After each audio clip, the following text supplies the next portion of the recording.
Ndagushimiye muvandimwe wanjye kuba ufunguye iyi video kandi ndagusabiye ngo Imana iguhe umugisha mwinshi. Reka rero tudatinze tugiye kwigana inyigisho ifite umutwe uvuga ngo uko Imana igutegura mbere yo kugukuza.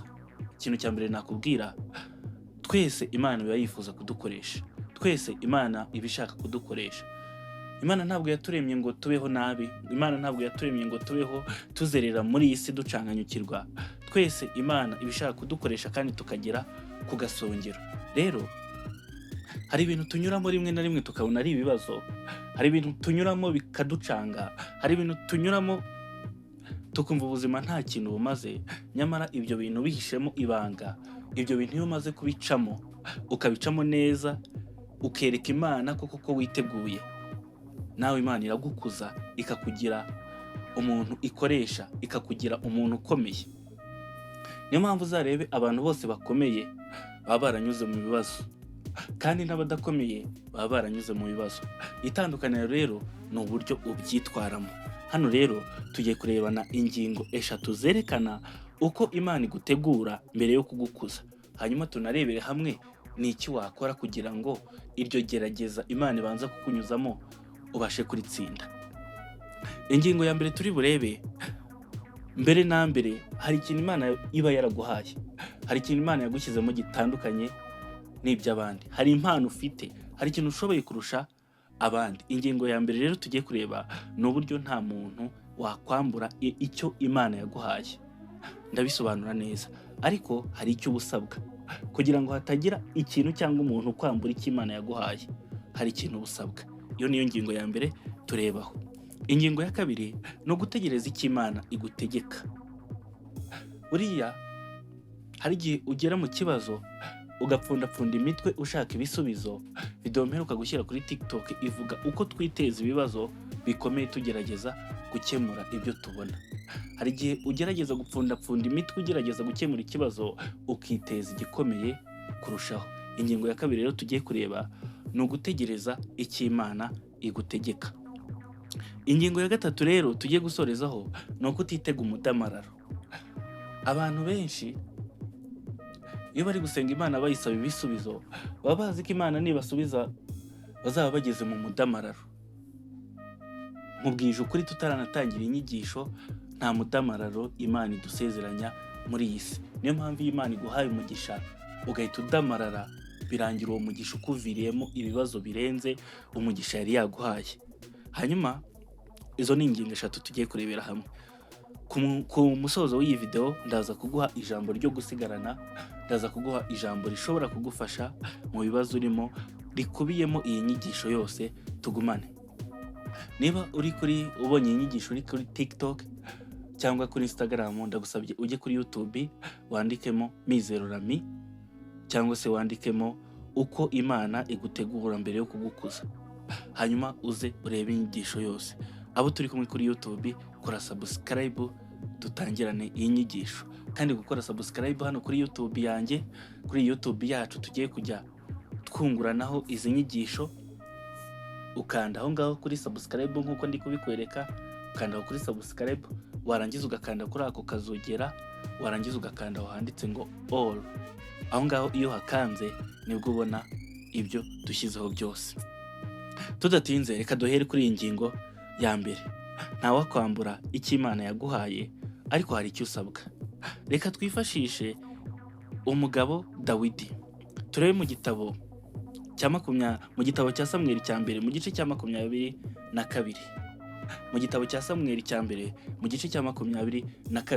Dawidi ni umugabo wafatiraho urugero uburyo Imana mbere yo kumugira umwami yabanje kumukoresha igerageza, ibanza kumutegura mu buryo bukomeye, ariko uko yabyitwayemo nicyo cyatumye aba umwami. Dawidi nyuma y'uko yishe Goliyati, iyi nkuru y'uko yishe Goliyati nta muntu utayizi, yabaye n'umusirikare uhambaye, agira n'ingabo, ariko umwami yari Sawuli. Sawuli rero yaje kumugirira ishyari kuko abantu basingizaga Dawidi cyane kurusha uko basingiza umwami.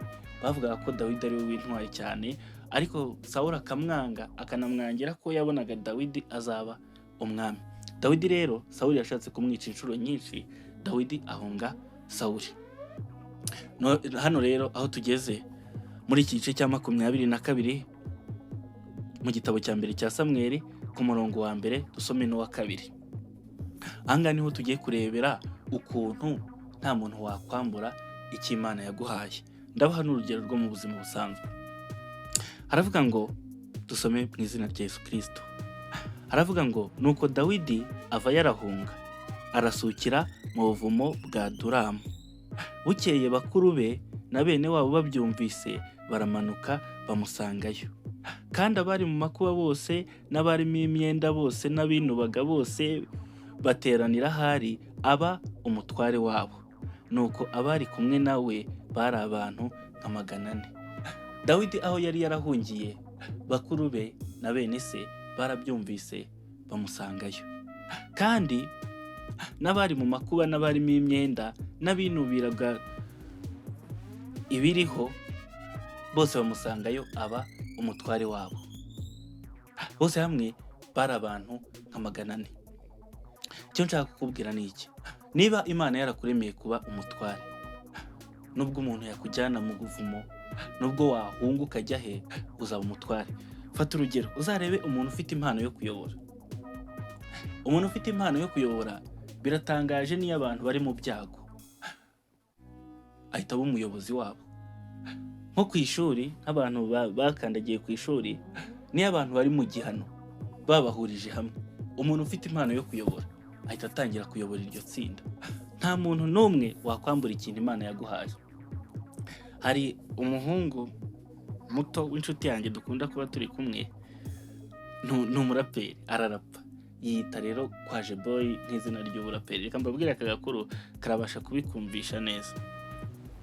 Rimwe yakoze indirimbo araza arayinyumvisha, numva yanditsemo ngo wowe ntiwanzimiriza tara. Ndabyumva, maze kuyumva neza ndamaza, ariko ibintu wandika ubu birimo, ubu byumva nyine, ubu byumva ko nta muntu wakuzimiriza tara. Arambwira ngo wowe wayinzimiriza. Ubwo yarambwiraga ngiye yabonaga wenda hari ubushobozi, ndamubwira nti ntaswe nanjye n'undi uwo ari we wese, nta muntu wakuzimiriza tara. Kubera ko hari igihe umuntu ashaka kukumanura ukazamuka. Namuhaye urugero, urwo rugero nirwo nshaka kugusangiza uyu munsi. Jyewe nkiri umwana nakundaga guhora nseka, guhora mvuga, ku buryo buri kibazo umuntu yambazaga ntabwo napfaga kubura igisubizo igisubizo wumva kimeze nk'igisubizo kitagize. Rero nakoze impanuka, abantu benshi bamforonga kuri TikTok murabizi ko ngendera mu kagare. Ndagenda ndarwara cyane, ndaremba, noneho ngeraho numva ntazongera kwishima, numva byararangiye. Hari n'umumansera igatagara nigeze kubwira ngo ngewe ntabwo nzongera guseka, numva bindimo mu mutima.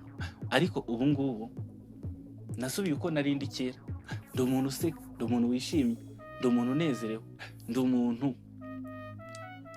n'ubundi ntabwo ngira amagambo menshi nk'aya kera cyane, ariko nyine n'ubundi ndavuga uko nari imeze niko nagarutse. Ahangaha rero ingingo ya mbere turebaho nuko nta muntu wakwambura ikintu Imana yaguhaye. Niba Imana yaraguhaye impano, niba Imana yaraguhaye ubushobozi, hari ikintu ushoboye, wigira, witinya abantu. Nta muntu n'umwe wakikwambura icyo Imana yaguhaye. Ariko rero hari icyo usabwa. Icyo usabwa nuko ukwiye kumenya ibintu bitatu bishobora kukwambura ikintu Imana yaguhaye. Hari ibintu bitatu byonyine. Nta muntu wakwambura ikintu Imana yaguhaye, ariko hari ibintu bitatu. Ni nabyo nababwiye umushuti wanjye Kwaje Boy. Ibintu bitatu rero bishobora kukwambura ikintu Imana yaguhaye. Niba wari ufite impano ikazima burundu, niba hari ikintu waje ushoboye kikazima burundu, icya mbere ni Imana y'ubwayo.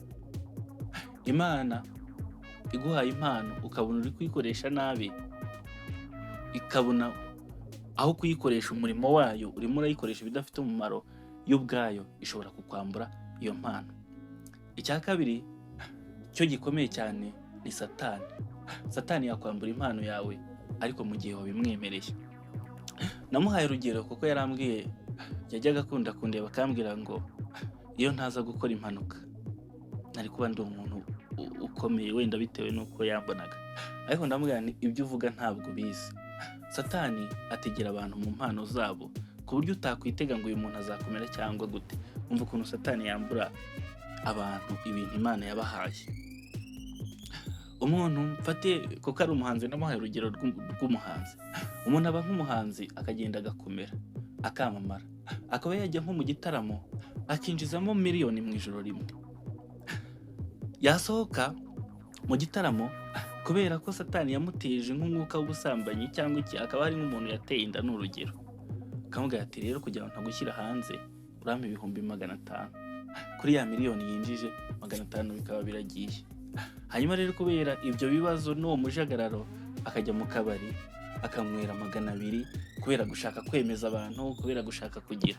Hanyuma rero yataha ugasanga aba nko mu nzu y'100 cyangwa y'50, bakamubwira batugomba kwishyura iki. Amafaranga akayishyura inzu, akabasigayemo ibihumbi 50, akaguza nayo agura ahubwo ibindi bintu akeneye. Ugasanga bibaho, hari abantu binjiza amafaranga ariko ugasanga basigaramo ideni. Ubwo nibwo buryo Satani azimya taraza abantu, azimya impano abantu Imana yabahaye. Ukaba ufite impano ukaba wayikoresha bigakunda, ariko ugasanga ubayeho urupwa n'utayifite. Namuhaye nk'urugero jewe kuko nari nigaga ubukanishi bw'imodoka kandi mbishoboye. Nabaye mu igaraje ndeba ukuntu hari abantu baba bafite impano yo gukanika imodoka, ku buryo umuntu aza avuga ngo uyu nguyu niwe nshaka, akaza avuga ngo nintabona runaka. Wareba uwo muntu ari gushaka ukabona ni umuntu wishwe n'ibiyobyabwenge, ni umuntu ariko wamuzana yanasinze wamushyira ku modoka pe ukagira ngo zimushizemo, akayikanika akayikiza, ariko noneho yabarangije amafaranga yose bamuhaye agahita agenda akayasindira. Ubuzima ari ubwo ngubwo. Rero uwo muntu yameze gutyo, tara yawe ugenda izima buke buke. Usanga niba wakoraga ibikorwa 3 cyangwa 5 ku munsi, usigaye ukora 2. Niba uri umuhanzi wasohoraga indirimbo 10 mu mwaka, ugasigara usohora 2 cyangwa bikarangira nta n'imwe usohoye, bikarangira uzimye burundu. Niba wari umukanishi ukora neza, bikarangira noneho kubera bya bintu ujyamo bigusaba amafaranga, usigaye uguza kenshi ukagenda uhemukira abantu. Rero ikintu cya mbere cyakuzimiriza tara n'Imana y'ubwayo ishatse kuyikwambura kubera ko wayikoresheje nabi. Ikintu cya kabiri ni Satani, ariko mu gihe wamwemereye, mu gihe wemeye kujya mu ngeso mbi, mu gihe wemeye gukora ibibi. Ikintu rero cya gatatu cyakuzimiriza tara ugomba kwirinda, cyakwambura icyo Imana yaguhaye, ni wowe ubwawe. Wowe ubwawe ikintu cya mbere kikuzimiriza tara ni ubwoba. Abantu benshi baba biyumvamo ibintu bagakwiye gukora, abantu benshi baba biyumvamo ibintu bashoboye gukora, ariko bagira ubwoba bwo gutangira. Ubwoba ni buri mu bintu bituma hari ibintu wagakwiye kugeraho Imana yakugeneye ariko utageraho. Ubwoba, gutinya gutangira, gutinya kuvuga ukuri kuri mu mutima, bikujyana mu byago, bikaba byatuma hari umugisha Imana yaguhaye ugupfira ubusa kandi Imana yari yarawuguhaye. Rero wirinde ubwoba.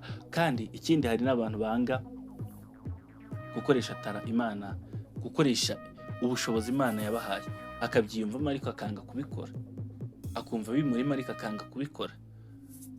Uretse Imana, uretse Satani mu gihe wamwemereye, uretse wowe mu gihe wigizemo ubwoba, nta wundi muntu uba kuri iyi si uwo ari we wese wakwambura ikintu Imana yaguhaye. Ubwo ingingo ya mbere rero turebye kuri uyu mutwe uvuga ngo uko Imana igutegura mbere yo kugukuza, nuko nta wakwambura icyo Imana yaguhaye, ariko hakaba hari icyo usabwa. Icyo usabwa rero ni ukubaha Imana, ukirinda izo ngeso za Satani, kandi ukirinda ko wowe uba inzitizi yawe, ukirinda ubwoba, ukirinda kwiyita umunyantege nke, ukirinda kwishyira hasi. Reka tujye ku ngingo ya kabiri. Hano ingingo ya kabiri ivuga gutegereza icyo Imana igutegeka. Gutegereza icyo Imana igutegeka. Ubwo Dawidi yari ari aha hantu yahungiye, yararebye abona ababyeyi be ntabwo babana muri ubwo buvumo. umva ku gice cya gatatu uko havuga. Havuga ngo bukeye Dawidi avayo ajya i Misipa i Mowabu, abwira umwami w'i Mowabu ati ndakwinginze ukundire data na mama bimukire ino, mubane kugeza aho nzamenya icyo Imana integeka. Dawidi amaze kubona abayoboke ntiyigeze avuga ngo reka mpite ntera Sawuli, ntiyigeze avuga ngo reka ndwane intambara, yaravuze ngo ntegereze icyo Imana integeka. Ahangaha rero ikintu nshaka kuvuga, akenshi iyo tugeze mu byago dupfunda imitwe hirya no hino tugerageza gushaka ibisubizo, bikarangira ibisubizo turi gushaka bituviriyemo ibibazo bikomeye. Hano rero hari inama nkungura, hari ikintu nungutse nsigaye nkoresha kandi kikamfasha. Iki kintu nawe ushobora kugikoresha iyo ndi gukora ibintu cyangwa ndi kumwe n'abantu, nkumva ntabwo hari ukuntu uri gukora ikintu ukumva umutima uri kugushinja, wareba ukabona nta kosa uri gukora, wareba ukabona nta kintu kiba uri gukora, ariko ukumva umutima wawe ntabwo uri kwemeranya nabyo. Aho hantu rero hari igihe Imana hari ikintu iba ishaka kukubwira. Ndaguha ubuhamya buto kugira ngo ubyumve. Ku cyumweru nkunda kuruhuka. Nari napanze ko ndi burebe nyakubahwa ari kurahira, nabipanze pe nabigambiriye, ariko najya njya kuri YouTube nkumva umutima urandya, nkavuga nti Mana, nta gahunda uyu munsi mfite, gahunda zose mfite za mu gitondo nagombaga gusenga nasenze uko bikwiye. Uyu mwanya nari napanze ko ndi bujye kureba uko nyakubahwa arahira kuri YouTube, none kuki umutima uri kundya? Najya gufungura YouTube umutima ukandya. Ibanga rero nkoresha umutima uri kundya, mpita mfunga telefone, nkareka telefone, niba ndi kumwe n'abantu nkababwira nti muretse ngakora meditation, ngafata nk'iminota 6 ndi jyenyine. Ndakubwira ukuri, ntabwo hajya hashira iyo minota 6, ntabwo hajya hashira n'umunota umwe ntamenye ikintu nkwiye gukora. Nk'ubwo ngayo uhamya gato, hari umuntu nagombaga guhimbira umuvugo, nari napanze ko ndi bumuhamagare maze kureba ko nyakubahwa arahira, tukaganira uko nzawumuhimbira, hanyuma noneho nkawuhimba ku wa mbere. Ariko mu mutima nahise numva ngo muhamagare, ndabyumva mu mutima ngo muhamagare. Tubane Imana, ibintu ni wowe uri kubimbwira cyangwa mutima urampatiza ngo muhamagare? Mfata telefone ndabanireka muhamagare, noneho ambwire tuganire, numve uko nzahimba umuvuga ibyo nzavugaho, kuko nari nawe umwemereye. Hanyuma noneho ndebe uko nyakubahwa arahira. Nkimuhamagara turaganira, ambwira inkuru ashaka ko muhimbiraho umuvugo, inkura ku mutima, mpita niyumvamo umwuka wo guhimba umuvugo.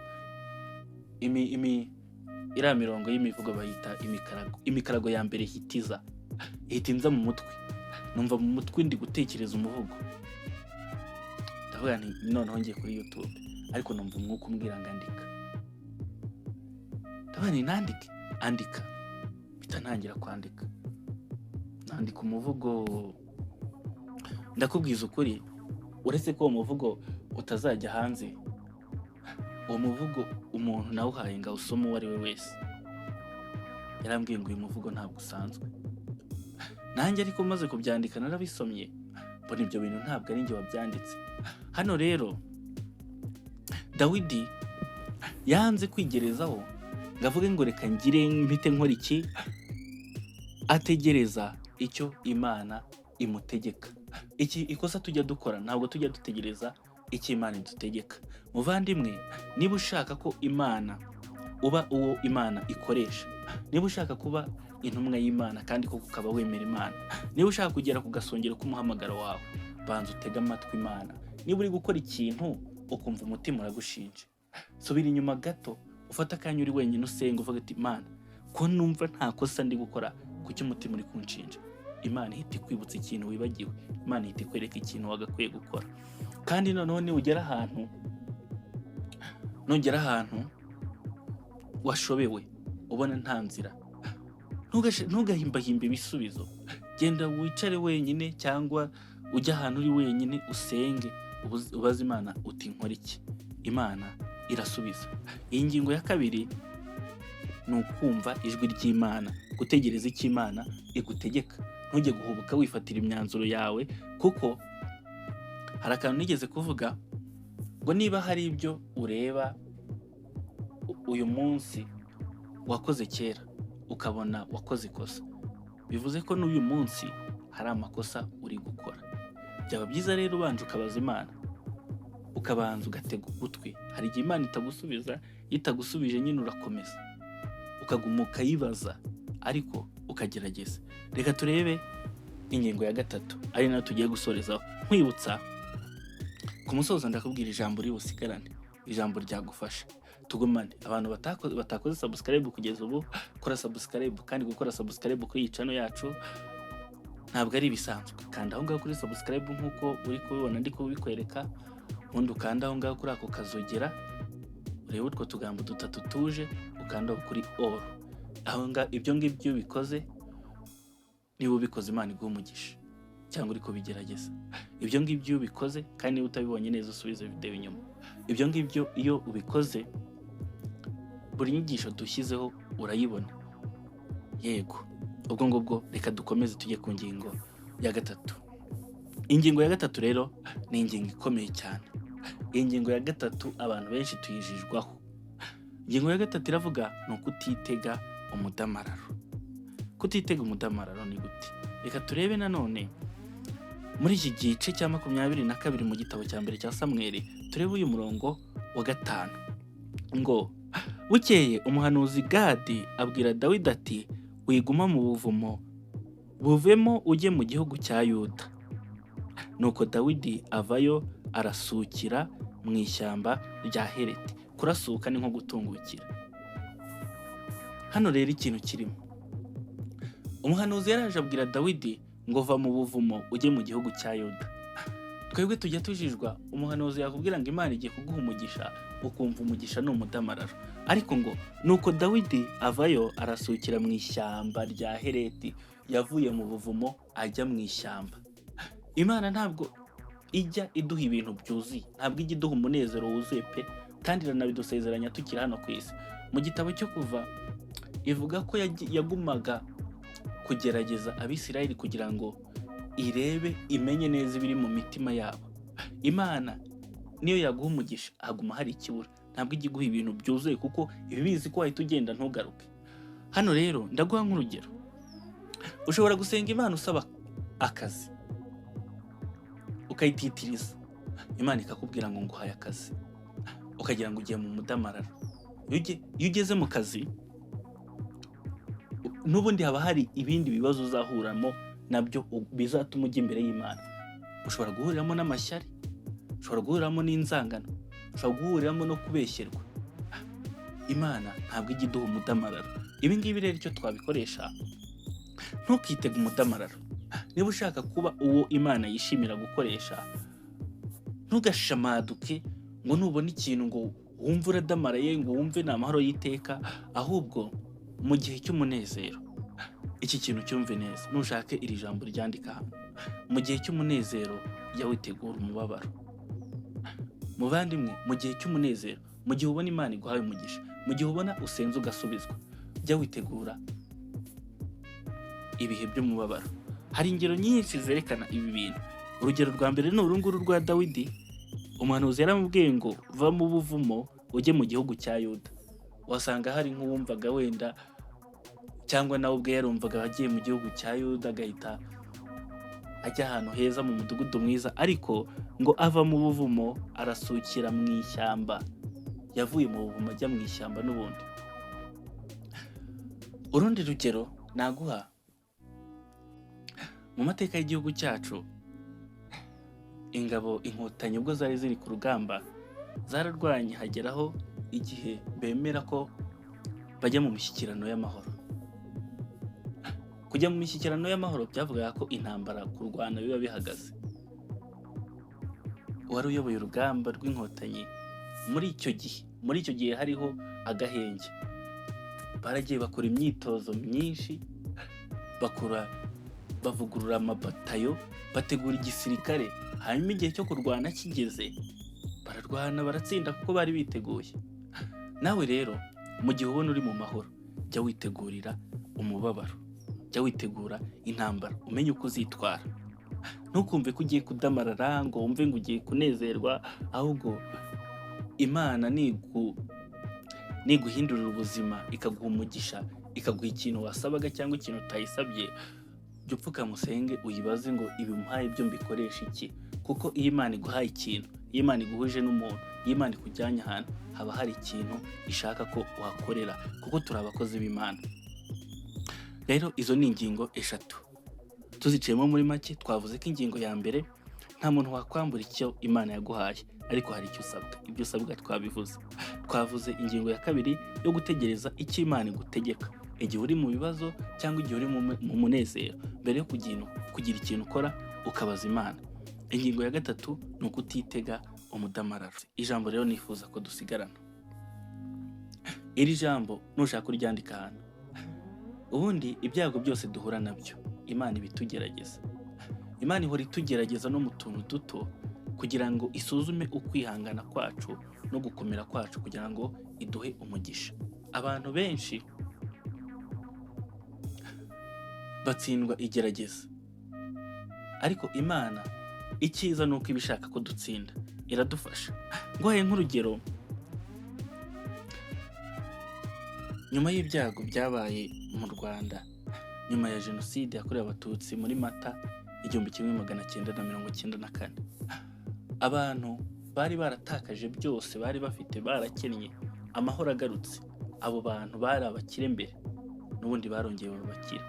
Abantu bari abakene, abenshi barongeye bagaruka babakene, kubera ko abakire n'ubundi bari bazi ibisabwa ngo baba bakire, bari bazi icyo bakwiye gukora. Natwe rero Imana mbere yo kugira ikintu duha, mbere yo kuduha umugisha, irabanza ikadukoresha nk'ikosi, nk'icyo wakwita ikosi, kubera ko iyo uhawe umugisha utarakoze ikosi, ndakubwira ukuri ko uwo mugisha ukubera umuvumo. Birangira bya bintu Imana iguhaye bikoresheje nabi, birangira bya bintu Imana iguhaye bituma uyita. Niyo mpamvu mbere yo kugira ikintu iguha, irabanza ikakugerageza.